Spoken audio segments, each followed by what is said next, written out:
Good day. I've been working on a multi-select component, which is basically a select with drop downs. So this is its test.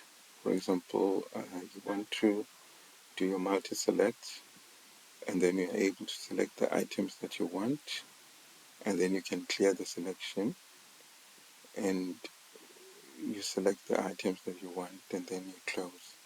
So this one is already having selected items. We can disable them there, and then we can add more. Go to another example. Excuse me.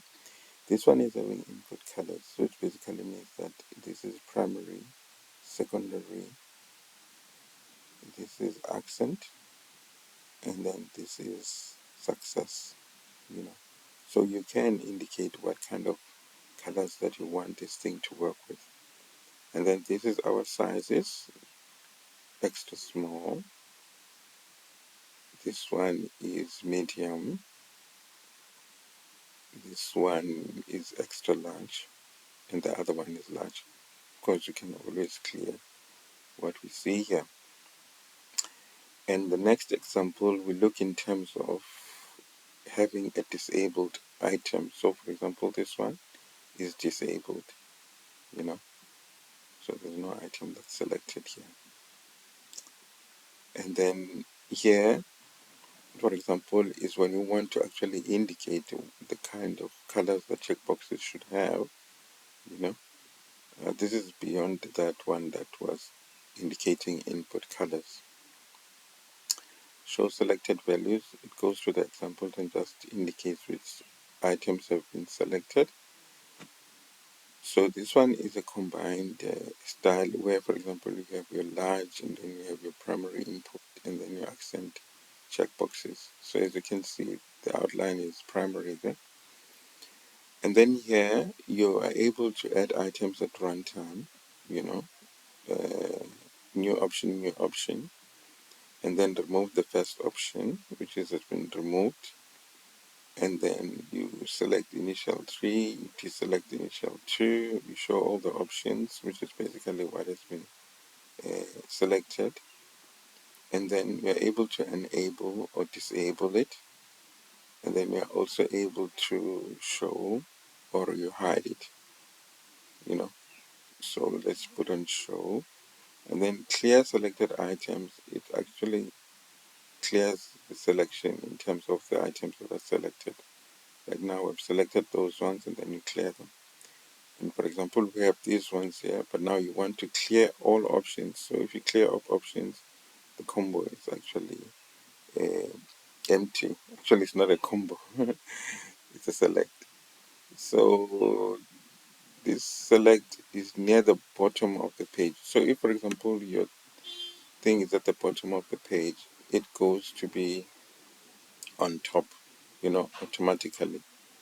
And then if you move it a little bit up, it goes to be on bottom. So basically ensuring that the thing is not hidden, So we go to filter and search. Let's say that you want Germany. Ne?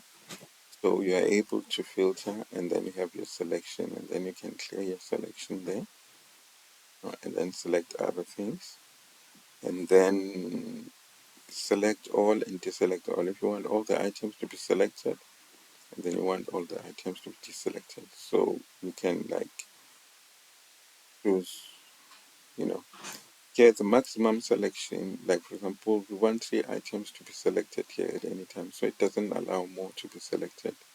So, and then this one is disabled with clear.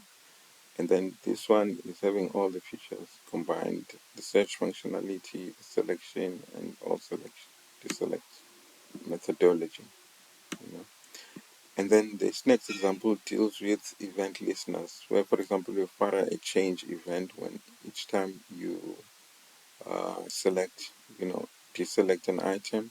So you might want to do some other events when those items are selected. Now, this the required field. So if, for example, is blank, we want the border here to be error. So we toggle required because we're saying that there should be items that are selected, and then check is blank. Toggle required is true, then check is blank. So automatically this will change to green if required is true and your check is blank. Option is active. You know. This other example now, you want to change the border color at runtime, so you're able to do and feed it the color that you want. And then value and property events, for example, getters and setters listen to open and close events. So you are able to do that. So close and open and then change, set items, and all that. Okay. Now visual scroll is you have 100 items there, and then you know so it's working like that. So let's search for item 20. So we have item 20 there. We select it, we clear it, and then select other items, and then updated class styles. You want to add a shadow, you want to add multiple classes, you want to add a custom style, you want to reset. So this is how far we've gone, and I'm thinking in relation to maybe making the items that are showed here to be chips so that you can just deselect them when you want, without having to actually open this and actually go there. So it's perhaps something that I could work on today and see how that goes. But this is how far we've gone. Sharp.